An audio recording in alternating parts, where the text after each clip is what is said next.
Siap. Proyek jalur kereta api ada sejumlah nama besar. Teman Teras Sabir Laluhu dimanapun kalian berada, saya Sabir Laluhu, tuan rumah Teras Sabir Laluhu. Senang sekali saya bisa berjumpa dengan kalian lagi. Kali ini dalam program berita In-Depth, Fakta Bicara. Simak video ini sampai selesai ya. Share, like, dan komen video ini. Ingat juga, subscribe dan like kanal YouTube Teras Sabir Laluhu.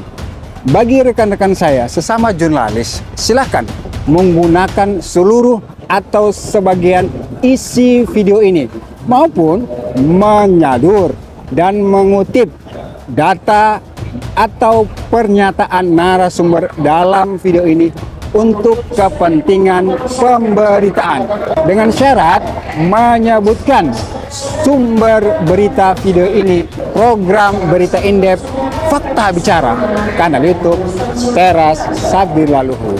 Teman Teras Sabir Laluhu, penyidikan kasus dugaan suap pengurusan pekerjaan proyek jalur kereta api pada Direktorat Jenderal Perkeretaapian Kementerian Perhubungan DJKA Kemenhub pada tahun 2022, 2023, dan 2024 di beberapa Balai Teknik Perkeretaapian atau BTP dan Balai Pengelola Kereta Api atau BPKA yang ditangani oleh Komisi Pemberantasan Korupsi atau KPK, dan persidangan perkaranya di 4 Pengadilan Tindak Pidana Korupsi atau Tipikor mengungkap sejumlah fakta menarik. 4 pengadilan Tipikor dimaksud adalah Pengadilan Tipikor Jakarta, Semarang, Bandung, dan Makassar. Di antara fakta tersebut yakni ada sejumlah nama besar dengan sandi komunikasi korupsi langitan yang diduga ikut cawe-cawe untuk pengurusan atau meminta atau merekomendasikan pihak tertentu dan atau mendapatkan proyek. Orang-orang langitan ini diduga merupakan orang-orang yang memiliki kuasa atau berpengaruh dan atau mampu mengatur proyek atau pekerjaan pada DJKA Kemenhub. Misalnya, ada nama Menteri Perhubungan Budi Karya Sumadi. Kemudian ada nama Wahyu Purwanto yang diketahui adalah adik ipar Presiden Joko Widodo atau Jokowi. Kemudian ada pula nama pengusaha yang juga komisaris PT Surya Karya Setiabudi atau SKS Muhammad Suryo yang diduga memiliki kedekatan dengan oknum pejabat tinggi Polri hingga nama 19 anggota dan pimpinan Komisi 5 DPR RI. Selain itu, ada pula nama auditor Badan Pemeriksa Keuangan atau BPK dan Badan Pengawasan Keuangan dan Pembangunan atau BPKP yang diduga menerima uang pelicin. Fakta-fakta tersebut bukan ucapan jempol belaka, sebab itu adalah fakta-fakta hukum persidangan sejumlah terdakwa dan bahkan sudah tertuang dalam putusan. Misalnya, dalam putusan nomor 77 garis miring Pitsus TPK garis miring 2023 garis miring PN Jakarta Pusat atas nama terdakwa Harno Trimadi selaku Direktur Prasarana Perkeretaapian DJKA dan terdakwa Fadlian Syah selaku pejabat pembuat komitmen atau PPK Perawatan Prasarana Perkeretaapian PPK 4 DJKA Kemenhub. Kemudian tercantum juga dalam putusan nomor 71 garis miring Pitsus TPK garis miring 2023 garis miring PN Bandung atas nama pemilik PT Divarita Fajar Karisma dan juga PT Haksakamas Muhammad Hikmat.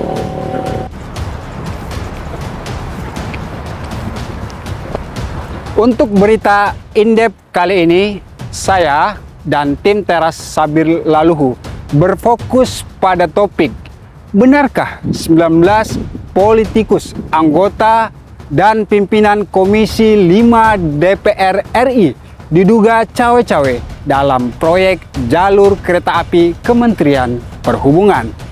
Lantas, bukti apa saja yang memperkuat fakta ini? Siapa saja mereka? Dari daerah pemilihan atau dapil mana saja? Dan apa saja bentuk proyeknya?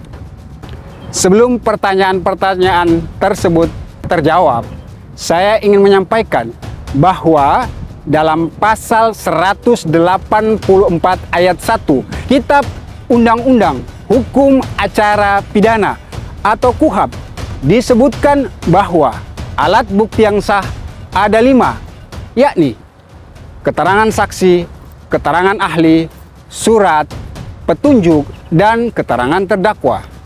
Nah, mari kembali ke topik kita. Bukti-bukti dugaan 19 politikus, anggota, dan pimpinan Komisi 5 DPR RI diduga cawe-cawe dalam proyek jalur kereta api Kementerian Perhubungan. Misalnya, 4 lembar dokumen, list pekerjaan DJKA dan dapil anggota Komisi 5 DPR RI yang telah disita oleh penyidik KPK dan dipergunakan oleh Jaksa Penuntut Umum JPU KPK sebagai bukti dalam persidangan di Pengadilan Tipikor. 4 lembar dokumen ini sebelumnya diterima oleh Harno Trimadi pada 20 Desember 2022 dari pejabat Kemenhub secara berjenjang.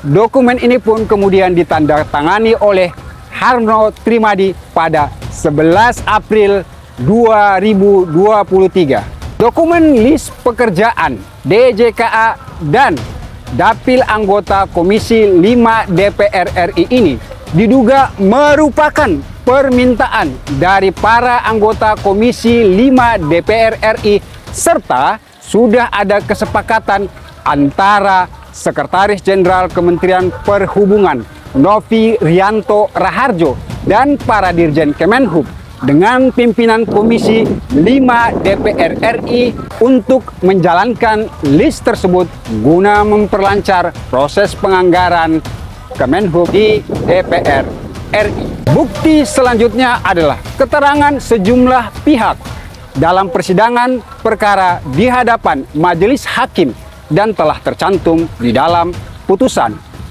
Para pihak tersebut sebagaimana bisa dilihat dalam grafis berikut ini.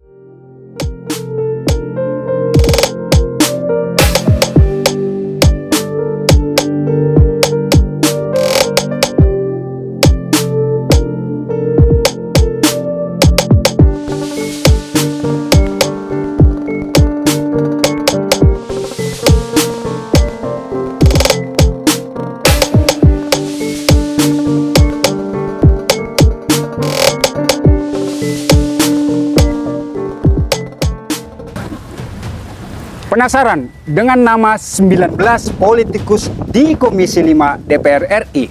Dapil mana saja dan bentuk proyeknya apa saja? Kira-kira siapa ya? Oke, saya akan memberikan bocoran pertama. Mereka berasal dari 6 fraksi partai. Masing-masing adalah PDI Perjuangan, Partai Golkar, Partai Gerindra, Partai Demokrat, PKB, dan Partai Nasdem. Yuk lihat grafis berikut ini.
Apakah kalian sudah menyimak grafis tadi? Kalau sudah, oke, kita lanjut. Dalam konteks kasus ini, pimpinan dan anggota Komisi 5 DPR yang sudah dipanggil dan diperiksa oleh penyidik KPK diantaranya adalah Andi Iwan Darmawan Aras yang merupakan Wakil Ketua Komisi 5 DPR RI dari fraksi Partai Gerindra Dapil Sulawesi Selatan II. Berikutnya ada Ridwan Bae, Sudewo, Hamka Bacokadi, Neng Marhama Zulfahiz, Syukur Hanababan, dan Fadoli. Sedangkan Lazarus yang merupakan Ketua Komisi 5 DPR RI dari fraksi PDI Perjuangan pernah dipanggil oleh penyidik KPK pada 28 Juli 2023. Tetapi Lazarus tidak hadir dan mengonfirmasi untuk penjadwalan ulang. Mereka yang sudah dipanggil dan diperiksa oleh penyidik KPK telah membantah terlibat dalam kasus dugaan suap proyek jalur kereta api DJKA Kemenhub, apalagi sampai menerima uang suap. Nah, selain itu, Sudewo juga pernah menjadi saksi dalam persidangan terdakwa Putu Sumerjaya selaku Kepala Balai Teknik Perkeretaapian BTP Jawa Bagian Tengah dan Bernard Hasibuan selaku PPK BTP Jawa Bagian Tengah di Pengadilan Tipikor Semarang pada 9 November 2023.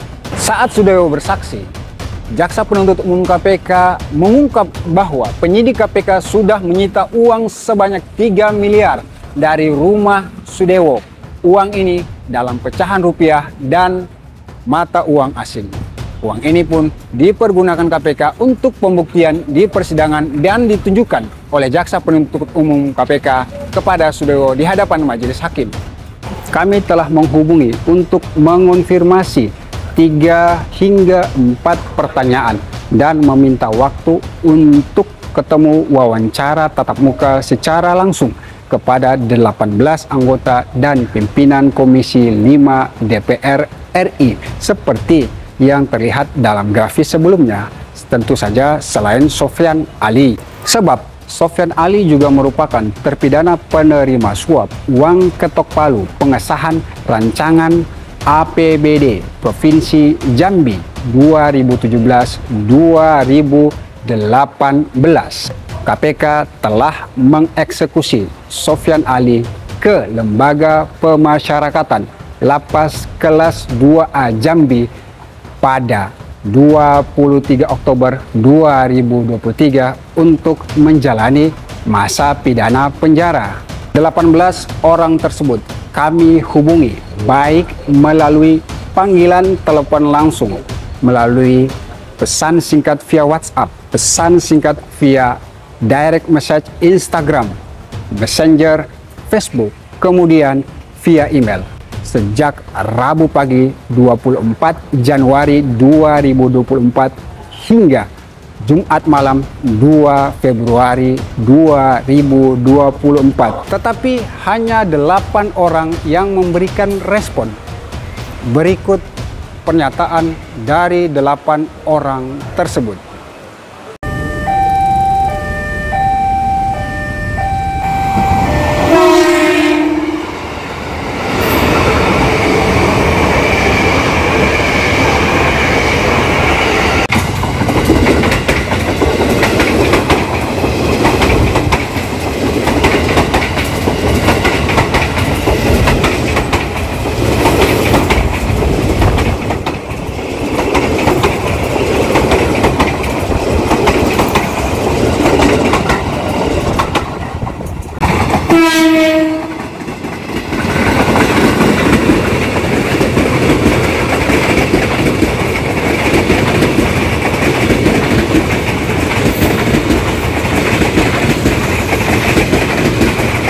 Lebih dari itu, Komisi 5 DPR RI pernah menggelar rapat dengar pendapat atau RDP dengan Sekretaris Jenderal Kementerian Perhubungan Novi Rianto Raharjo, Dirjen Perhubungan Darat, Dirjen Perkeretaapian dan jajaran pada 7 September 2022.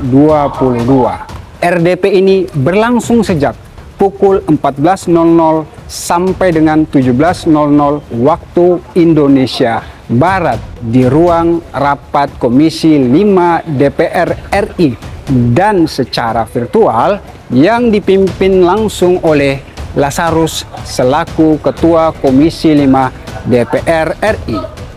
Dalam RDP ini ada sejumlah proyek atau kegiatan prioritas DJKA Kemenhub tahun 2023 yang dibahas beserta anggarannya. Proyek-proyek yang dibahas di antaranya seperti terlihat dalam grafis berikut ini.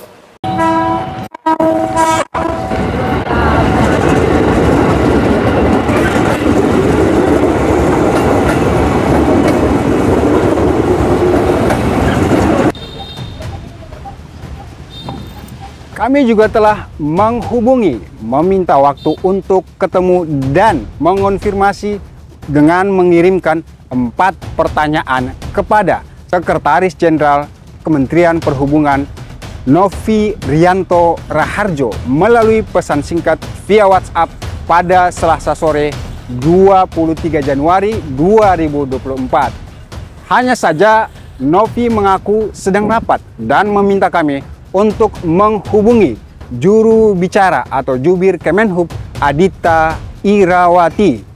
Selepas itu, kami pun menghubungi Adita Irawati melalui pesan singkat via WhatsApp. Adita mengatakan bahwa pihaknya menghormati proses hukum yang sedang dilakukan oleh Komisi Pemberantasan Korupsi atau KPK.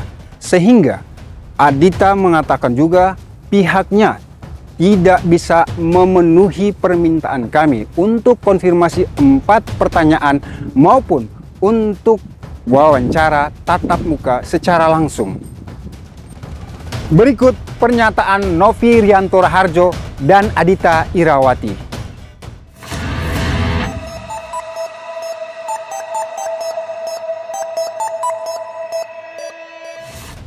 Oke, masih bersama saya Sabir Laluhu. Kami telah bertemu dan mewawancarai pelaksana tugas PLT juru bicara bidang penindakan KPK Ali Fikri terkait kasus atau perkara ini maupun fakta-fakta hukum persidangan yang telah terungkap seperti kami sebutkan sebelumnya. Berikut petikan wawancara kami bersama Ali Fikri. Sampai hari ini ya, KPK masih terus mengembangkan lebih lanjut perkara tersebut ya.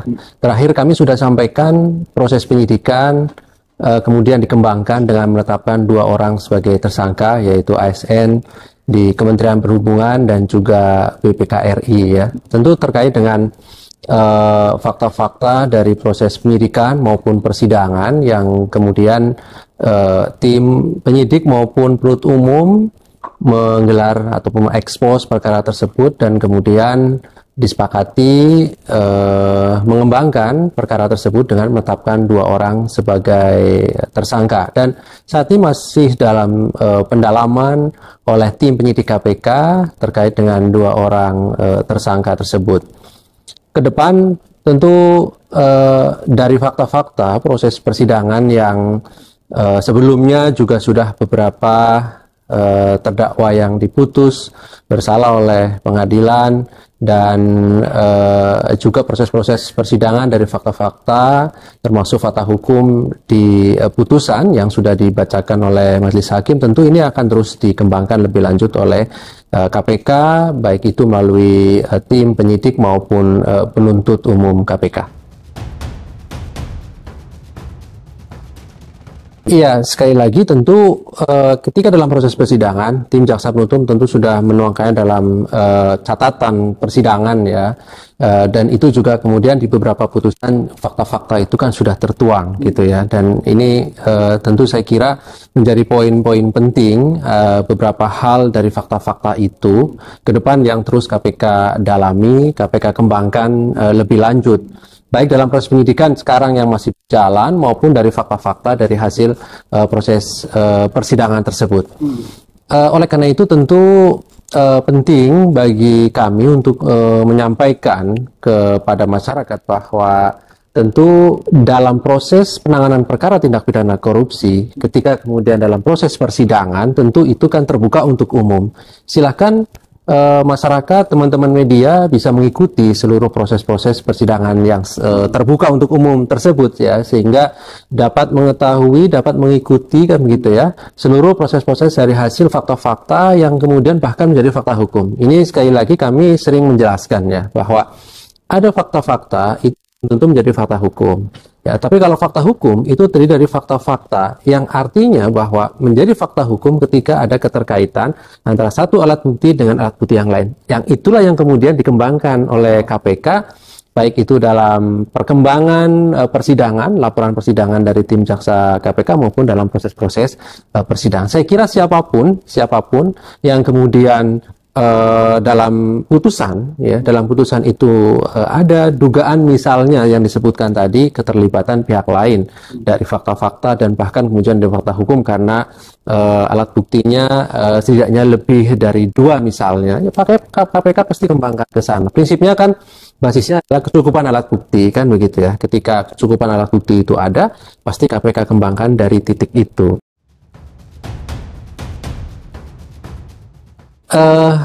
KPK memang menjadi ciri khasnya kan terbuka pada masyarakat ketika melakukan kerja-kerjanya ya, termasuk penindakan sebatas bukan informasi yang dikecualikan. Dan apa yang kemudian tadi disebutkan nama-nama itu kan sudah juga kami publikasikan ya, bahwa betul KPK memanggil dan mengkonfirmasi kan dalam statusnya sebagai saksi begitu. Nah, karena ini perkara kan masih berjalan ya di KPK, saya kira ya teman-teman masyarakat, teman-teman media juga nanti bisa mengikuti nih proses-proses yang terus berlanjut di KPK sampai hari ini saya kira, sehingga nanti ke depan bisa melihat fakta-fakta dan kemudian bahkan fakta hukum dari proses persidangan maupun proses penyidikan yang saat ini berjalan begitu ya.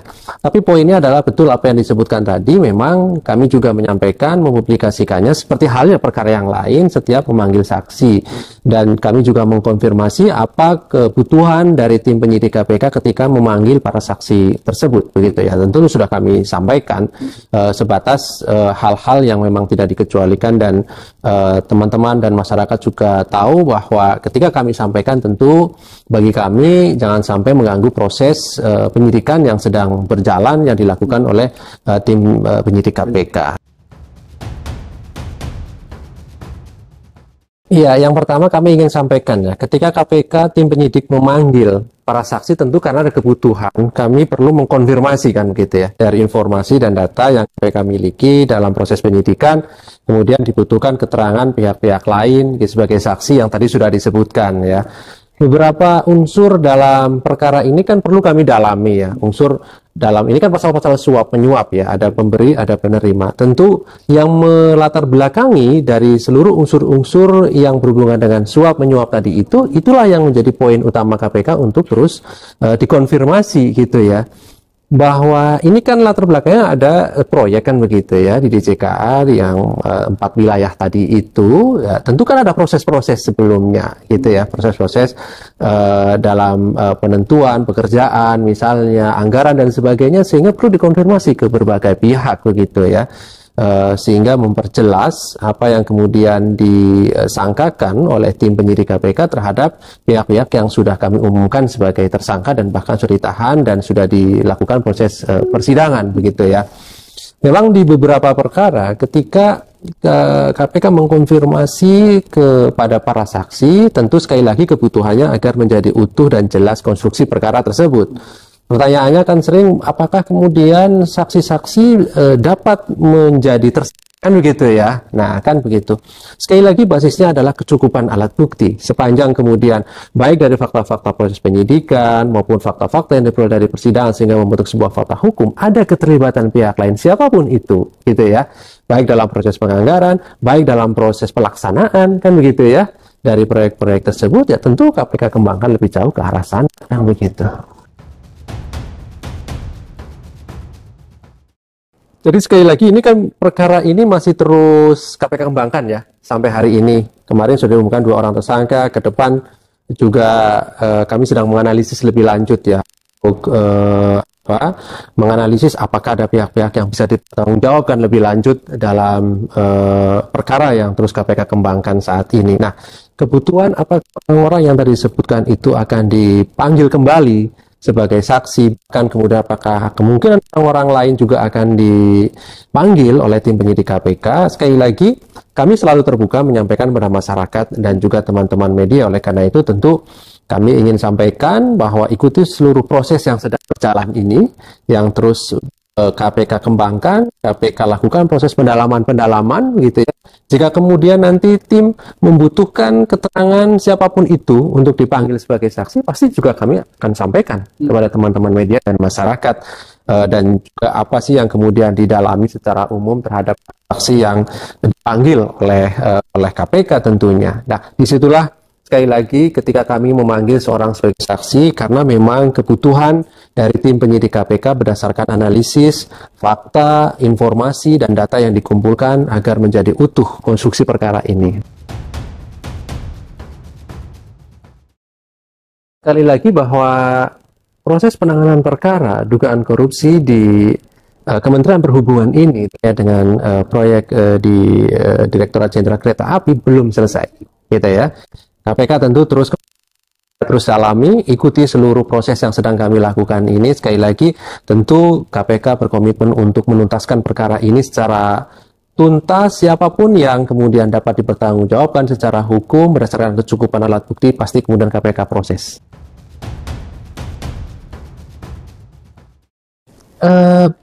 Basis penanganan perkara itu kan yang terpenting alat bukti, gitu ya.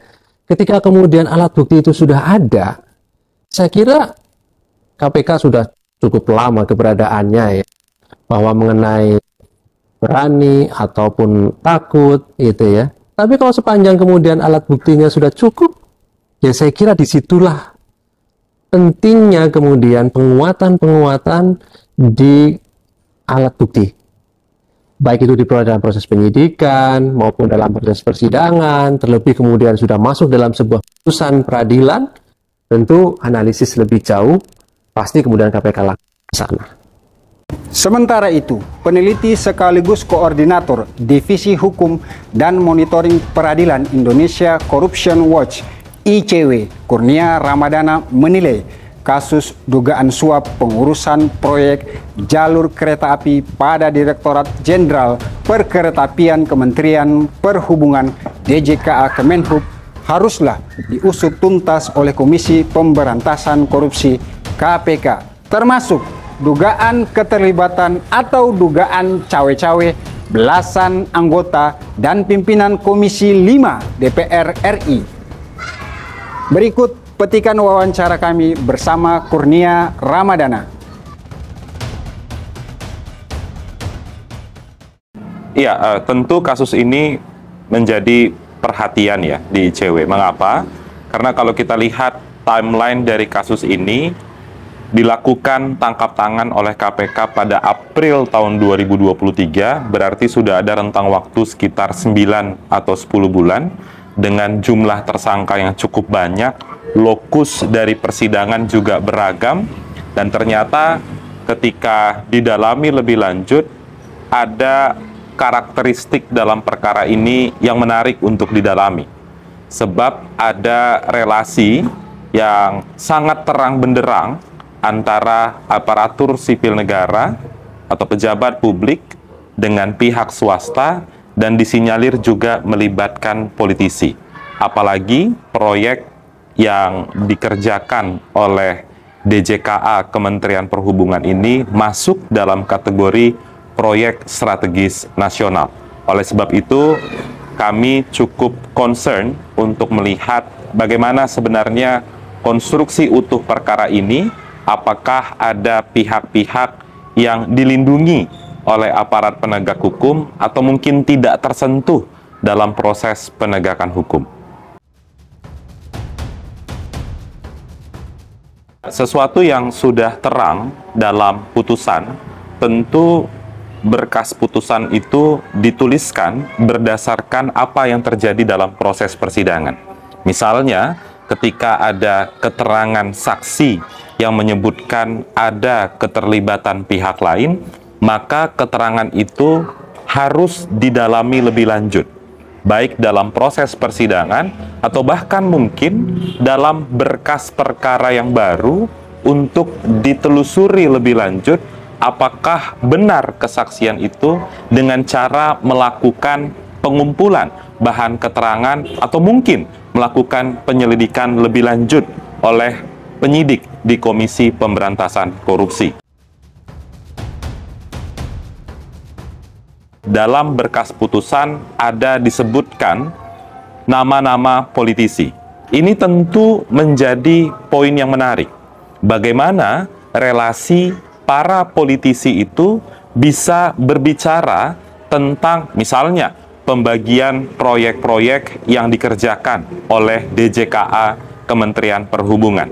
Lagi-lagi kalau kita mengacu pada Kitab Undang-Undang Hukum Acara Pidana, ada pasal 184 dan 183 terkait dengan sejumlah definisi alat bukti, dan untuk melanjutkan proses hukum harus dipenuhi minimal bukti permulaan yang cukup atau 2 alat bukti.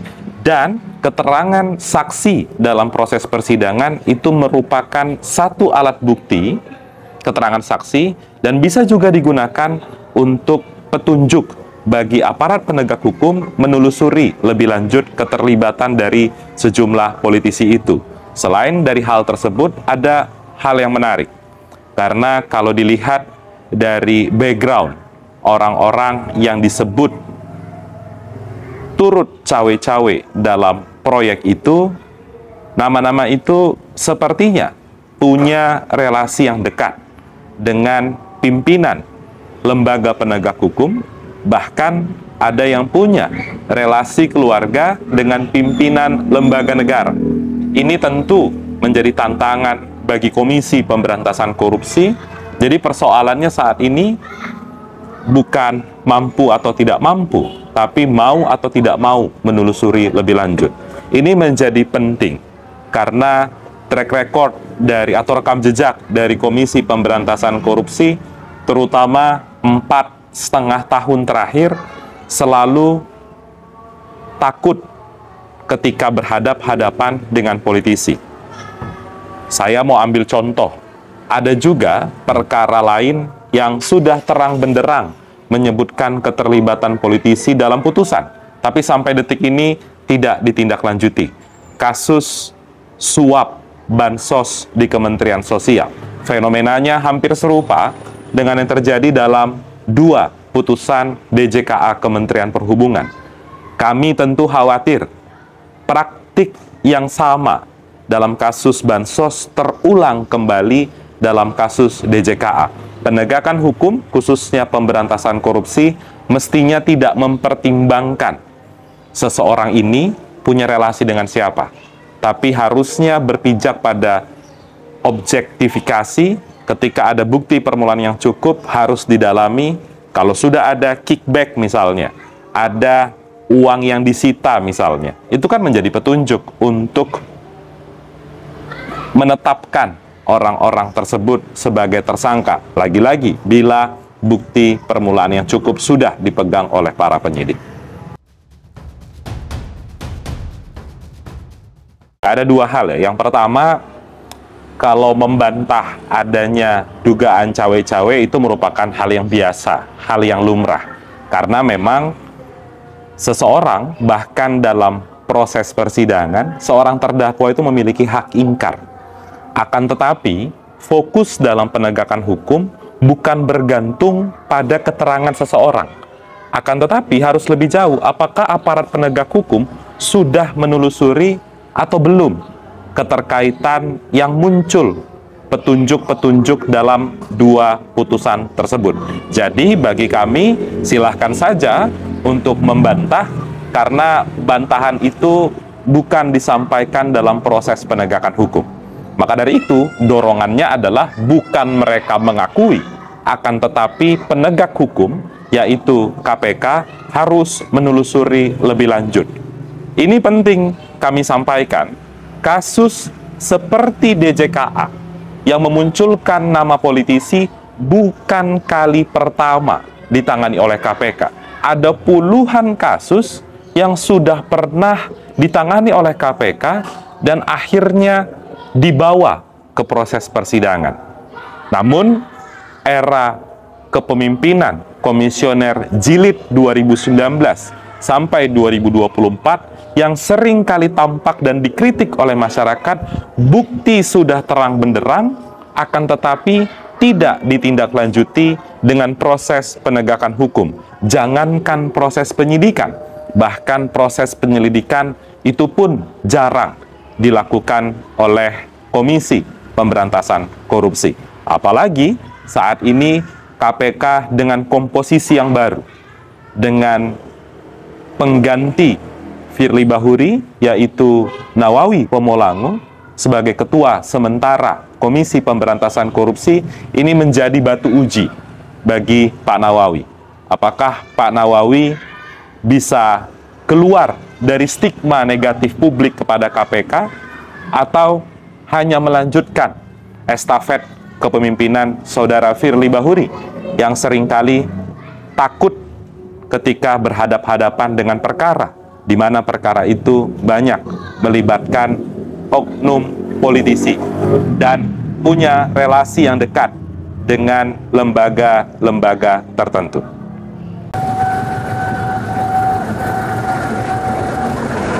Demikian laporan saya dan tim Teras Sabir Laluhu dari Jakarta. Share, like, dan komen video ini. Ingat juga, subscribe dan like kanal YouTube Teras Sabir Laluhu. Sampai jumpa di liputan berita in-depth selanjutnya. Sampai jumpa.